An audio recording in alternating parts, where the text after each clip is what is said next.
चलो चलो जल्दी चलो, आ जाओ दौड़ के, सत्संग का समय हो गया। और सब लोग सामने आके बैठो और एक एक सत्संग वचन को बड़ी सावधानी के साथ सुनो। वचन ही बचने बचाने का काम करते हैं और किन्हीं वचनों से आप, चाहे वेद पुराणों को वचन हो, चाहे गीता भागवत पुराणों के वचन हो, आप उनसे अपनी जीवात्मा को बचा नहीं सकते। काल माया के कर्मों के जाल से वचन संत महापुरुषों के बचाते हैं, क्योंकि वो उसी लोग घर मुंडल मुकाम से आते हैं जहाँ की ये जीवात्माएं सुरते रूहें रहने वाली है। इसलिए वही वचन जीवात्मा के काम के आएंगे, जीवात्मा को जगाएंगे और इसको घर पहुंचाएंगे। इसलिए जब कभी अपने जीवन में ऐसा मौका अवसर मिल जाए वचनों में शामिल शरीक होने का, तो हम सब जीवों को सोचना चाहिए हमारे सबों पर हरि और गुरु की कृपा हो गई। बिना परमात्मा की कृपा के संत महात्मा नहीं मिलते।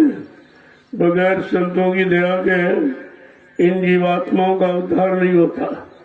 ये दोनों चीजें सत्य है और सौभाग्य से ये समय से आपको दोनों चीजें मिली, लेकिन आपने उनकी कोई कदर नहीं की, उनको जाना माना पहचाना नहीं, तो कितना भारी ये धोखा है। इस धोखे की पूर्ति रुपए पैसे धन दौलत सामान से नहीं की जा सकती। इसलिए बच्चों को बड़ी सावधानी के साथ अपने मन को पकड़ाओ। जब ये मन पकड़ेगा और विषय भोगों से हटेगा और नाम की कमाई में लगेगा, तभी कुछ काम की शुरुआत हो पाएगी।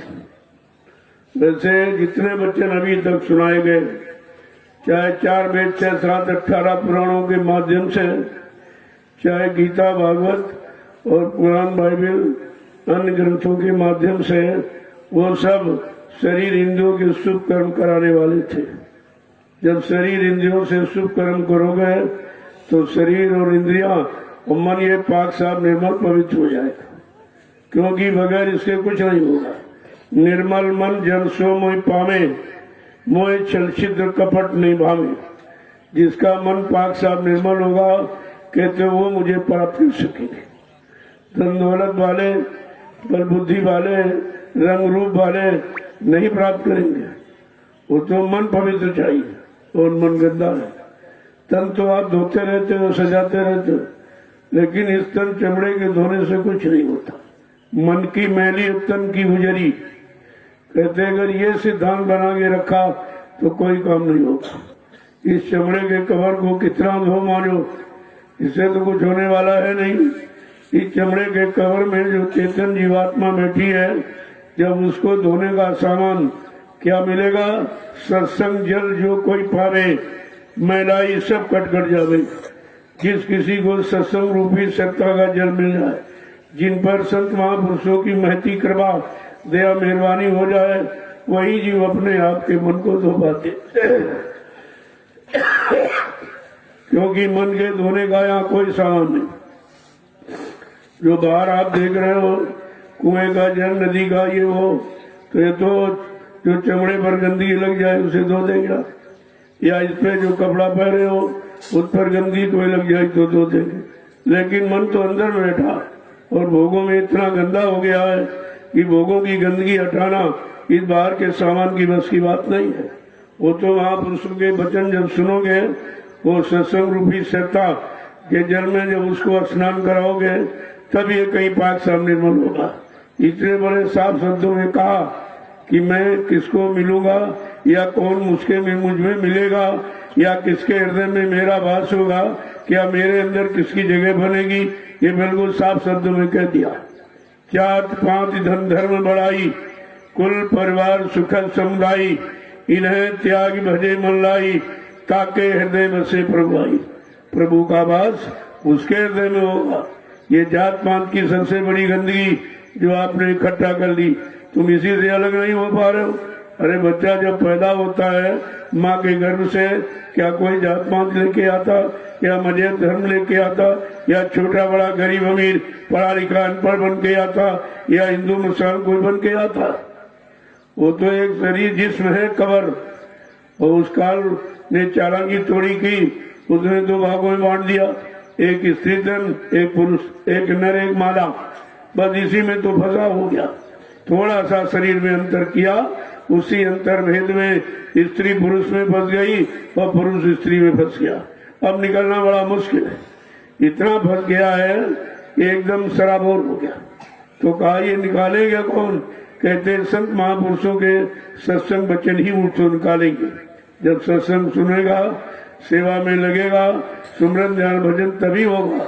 बगैर सेवा किए मन का गरुड़ गुमान घमंड उतरेगा नहीं, और जब तक मन का गरुड़ गुमान घमंड नहीं उतरेगा भजन हो ही नहीं सकता।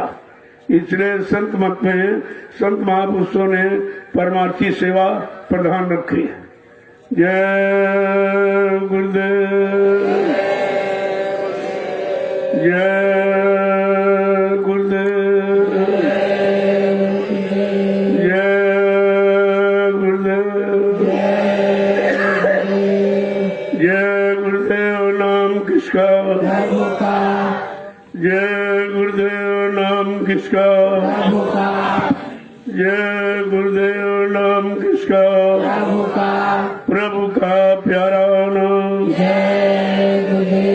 समृद्धाता दयालु पूज्य स्वामी जी महाराज आज के इस प्रातःकालीन नैमिषारण्य की तपोभूमि पर लघु सत्संग में सम्मिलित होने वाले समस्त सत्संगी प्रेमी जनों, बड़े सौभाग्य का दिन होता है।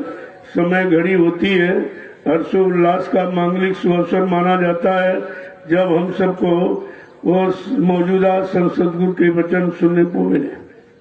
क्योंकि मौजूद में वर्तमान में हमारा आपका फंसाव कहाँ है, हम कैसे निकलेंगे, उन बंधनों से कैसे ढीले होकर इधर की तरफ बढ़ेंगे और फिर खड़े हो पाएंगे, फिर चल सकेंगे, चलकर अपने धामघर मुकाम मंडल लोग पहुंचेंगे। क्योंकि हम बाहर के सामानों से बड़ा लगाव है जो काम आने वाले नहीं। वो तो जड़ शरीर को फंसाने के लिए काल माया ने सामान बनाया था। हमने आपने समझा यही सामान हमारा सब कुछ है। इसी राजपाट धन दौलत मान सम्मान सामान में हम सब फंस गए। अब बड़ा निकलना मुश्किल, क्योंकि जो निकालने आए अन्य युगों में उनको भी ये भेदराज नहीं मालूम था। ये निकालने का भेदराज उनको भी नहीं मालूम था। अगर ये कलयुग में महापुरुष ना आते तो कुछ नहीं होता। इसीलिए तो समझा के कहा, गिरी बदरिया पाप की बरस रहे अंगार, और संत नाते जगत में तो जन्मता संसार। अगर संत महापुरुषों का आगमन इस भारत भूमि पर इस कलयुग में न हुआ होता तो हम सब जीवात्माओं को काल माया के कर्मों के जाल से निकलने का अवसर मौका नहीं मिलता। और जैसे फंसी फंसी रहती, कभी अवसर नहीं मिलता है। कितनी बड़ी उनकी कृपा दया मेहरबानी हम सब जीवों पर हुई कि समय से बिना बुलाए आए और बिना मांगे आपको अमूलक धन नाम दान युक्ति आपको दे दी। लेकिन हमने उनकी न तो युक्ति को समझा और न उनको समझा, न उनको पहचाना न युक्ति पहचाना, न उनसे कोई काम ले पाए न युक्ति से कोई काम बना पाए। कितना भारी नुकसान किया।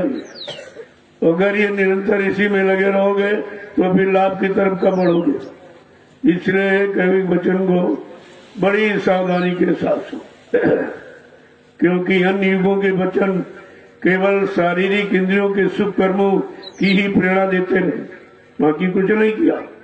क्योंकि जीवात्मा के बारे में उन्हें कुछ मालूम नहीं था कि जीवात्मा क्या है, किधर से आई है, कैसे आई है, किसने भेजा, किसके साथ लेके आई, किसने इसके लिए क्या वादा किया, ये सब भूल गया। सब कुछ सारे भूल चुके। अब वो इतनी भूल भुलैया में फंस गए हो कि अपने आप स्वतः अपनी शक्ति ताकत से निकलना मुश्किल है।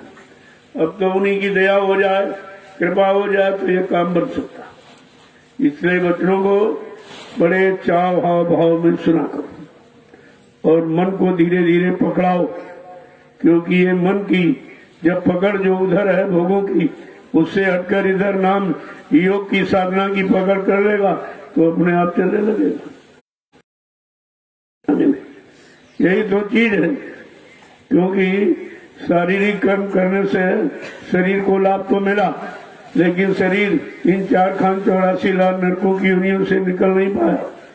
जैसे मन से और तन से जो भी आपने कर्म किए वो कर्म से इधर ही 4,84 लाख नरकों की योनियों में जाने वाले थे। तो कर्म करके कभी पशु योनि में चले गए, कभी जल पावक गगन समीरा, पंच तत्व या रति शरीरा, जल पृथ्वी अग्नि वायु आकाश 5 मसालों को मिलाकर विचित्र कारीगरी से परमात्मा ने इस मनुष्य मंदिर को अपने हाथ से बनाया और इसी मनुष्य मंदिर में अपनी चेतन मूर्ति जीवात्मा को बैठा दिया, जिसके कारण ये चलता फिरता उठता बैठता बोलता चलता काम करता नजर आ रहा है।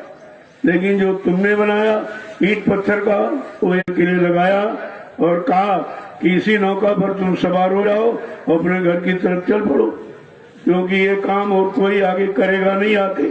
ये भी कहा कि बहुत सागर भरमो नहीं, ये प्रताप हमार, अरे निश्चय करके मान ले तो तुरंत उतारू पार।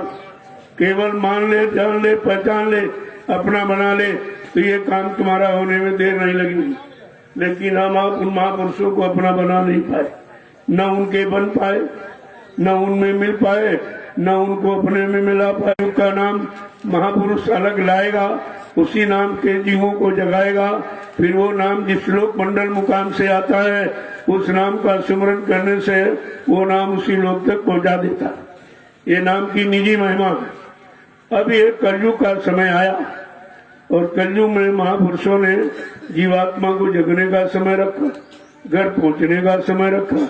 कितनी बड़ी दया की कि वो पाक साफ निर्मल पवित्र मन वाले, तन वाले, इंद्रियों वाले, खान पान करने वाले, यानी उस समय तो ये नाम आया नहीं था और वो काम जीवों का हुआ नहीं। वो आते रहे जाते रहे, कभी राजा बने, कभी धनी मानी, कभी गरीब अमीर बन गए, ये तो सब हुआ, लेकिन जीवात्मा जगी नहीं, अपने घर नहीं पहुंची। कहा वो काम भजन के द्वारा, पूजा पाठ, तीर्थ व्रत, दान हवन, जप, यज्ञ, गंगा स्नान, ये शुभ पुण्य कर्म है। इनसे शरीर इंद्रियों को लाभ मिलता है, क्योंकि ये कर्म आप सब शरीर इंद्रियों से मिलकर करते हो।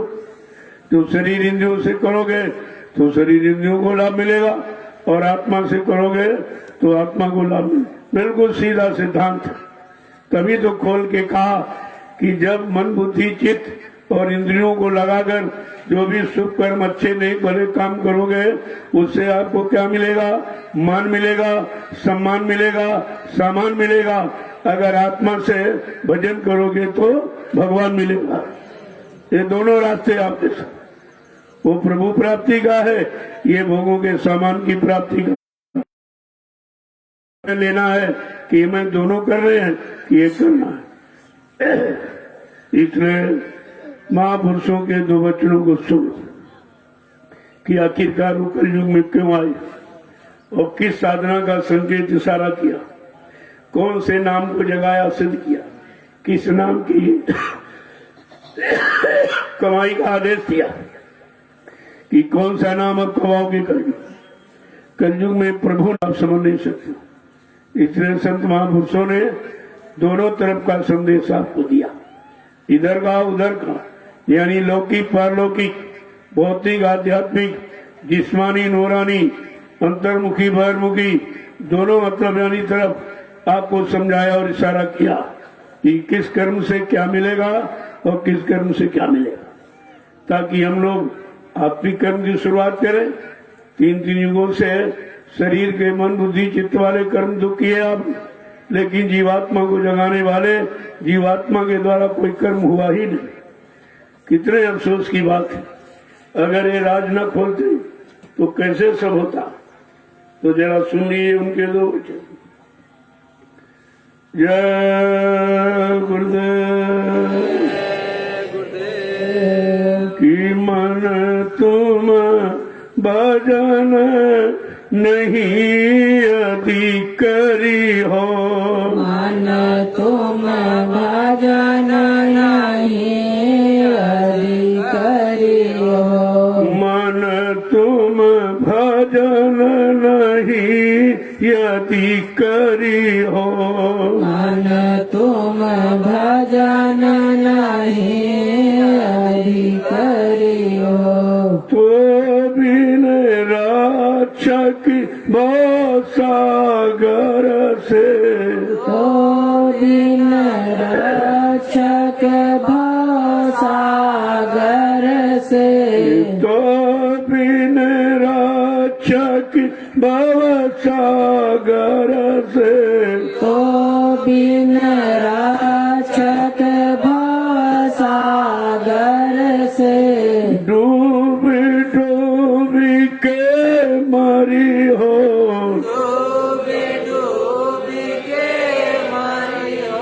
ओ मन तू भजन नहीं यदि करी हो, मन तू भजन नहीं अधिकारी हो। लोगों को समझा के क्या कह रहे हैं। ऐ मन, अगर तूने भजन नहीं किया तो ये बहुत सागर है, दुख का सागर है। इस दुख के सागर से तू कभी निकल नहीं पाएगा और डूब डूब के इसी में जरता मरता रहेगा। मर जाएगा फिर जन्म, मर जाएगा फिर जन्म। कहा ये तेरे आने जाने का, जन्म मरण का ये काम बंद नहीं होगा अगर तू भजन नहीं करे। ये भजन से खत्म होता। आवागमन, जन्म मरण से छुटकारा, काल के कर्मों की व्यवस्था से निकल जाना का ये भजन कराएगा।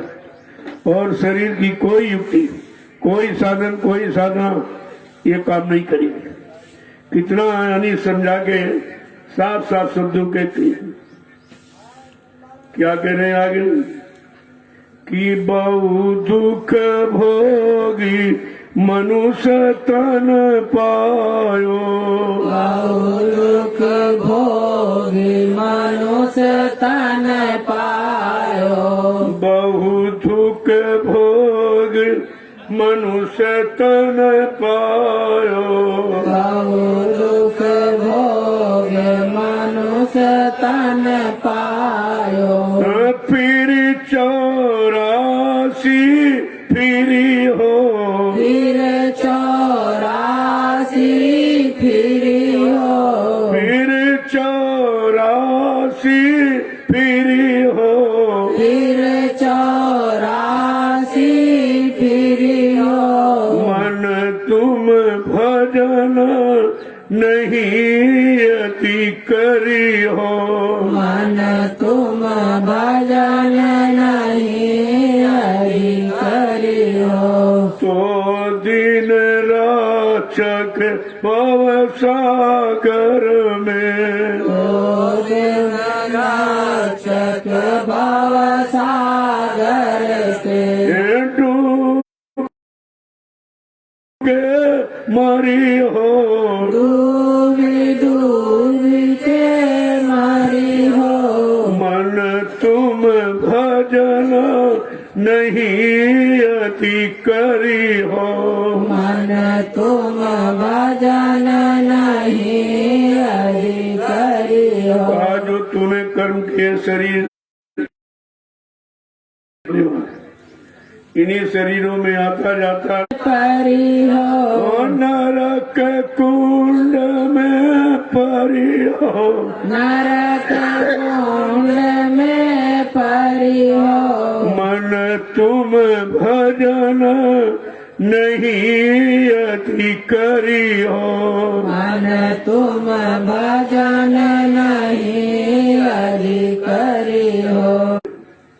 आगे क्या कह रहे कि यम के यहाँ दुख बहु पई हो, यम के यहाँ दुख बहु पहियो, जम के यहाँ दुख बहु पई हो, यम के यहाँ दुख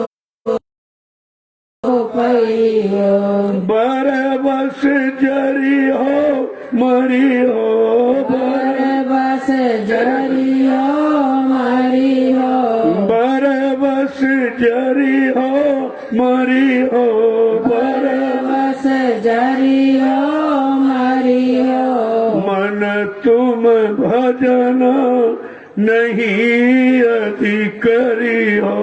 मन तुम नरकों में मिलता है, कभी पाप भरे नर्क, कभी गंदगी से मलमूत्र से भरे नर्क, उससे नहीं जाना। उन नरकों में डुबकी लगाता कि देख तूने जब मानव तन पाया तो मानव तन में तूने ये कर्म किया है, उसकी ये सजा है। अब तुझे इतने दिनों के लिए इन नरकों के कुंड में जाना पड़ेगा। आगे क्या कह रहे हैं कि दारा सुत हित कामनाई है, सुत हित काम नहीं है, दारा सुत हित कामनाई है। सुत उन नर कुंडों में देकर दिलाता है, वहाँ तुम्हारा कोई बाप है, भाई है, कोई बेटा है, पति है, पत्नी, वहाँ कोई नहीं जा सकता। वहाँ तुम्हारी कोई मदद नहीं करेगा। तुम कितना वहाँ शोर मचाओ, क्योंकि वो वहाँ जा नहीं सकती। जीवात्मा जाएगी, वो तुम्हारी मदद करेगी नहीं, क्यों? खुद बेचारी मुसीबत में फंसी। आगे समझा के क्या कह रहे कि दारुण दुख आने बहु प्यारे, दुख आने प्यारे, दारुण दुख आने बहु प्यारे, दुख आने बहु प्यारे, भव सागर कैसे तरी हो, सागर कैसे तरी हो, भव सागर कैसे तरी हो, सागर कैसे तरी हो, मन तुम भजन नहीं यदि करी हो। मन तुम भजन नहीं यदि करी हो। अत्यंत कष्टकारक वो दुख देने वाले जो तुमने अभी तक देखा सुना नहीं था। इतना कठोर दंड देते हैं, पाप कर्मों की, बुरे कर्मों की सजा वहां मिलती, यहाँ तो वो दिखाई नहीं देता है। ये बताओ तुम कैसे भवसागर से अपना छुटकारा पाप कर कैसे पार हो सकोगे? आगे क्या कह रहे कि रक्षक कौन तुम्हारा होगा, रक्षक कौन तुम्हारा होगा, रक्षक कौन तुम्हारा होगा, रक्षक कौन तुम्हारा होगा, गुरु का पंथ न धरी हो, गुरु का पंथ न धरी हो, गुरु का पंथ न धरी हो, गुरु का पंथ न धरी हो, मन तुम भजन नहीं यदि करी हो, मन तुम भजन नहीं यदि करी। उधर जीवात्मा जब नरकों में खड़ी की जाती है, वहाँ तुम्हारा कोई रक्षक, कोई हमदर्द, कोई सहयोग करने वाला नहीं। जो इधर वाले आपने बनाए वो उधर जा नहीं सकते, उधर वो नहीं जा सकते। फिर तुम्हारी मदद, तुम्हारा सहयोग, तुम्हारा बचाव कौन करेगा?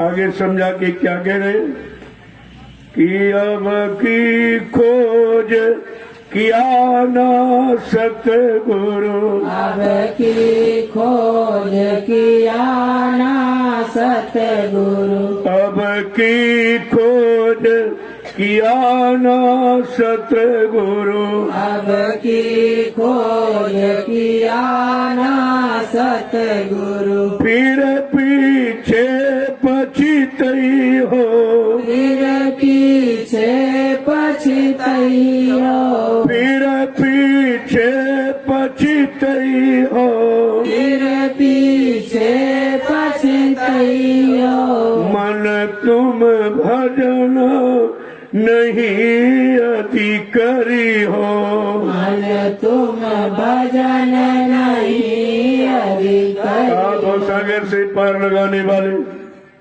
नाम को जगाने वाले अगर तूने सच्चे सदगुरु की खोज नहीं की तो ये तेरा काम कोई नहीं कर सकता।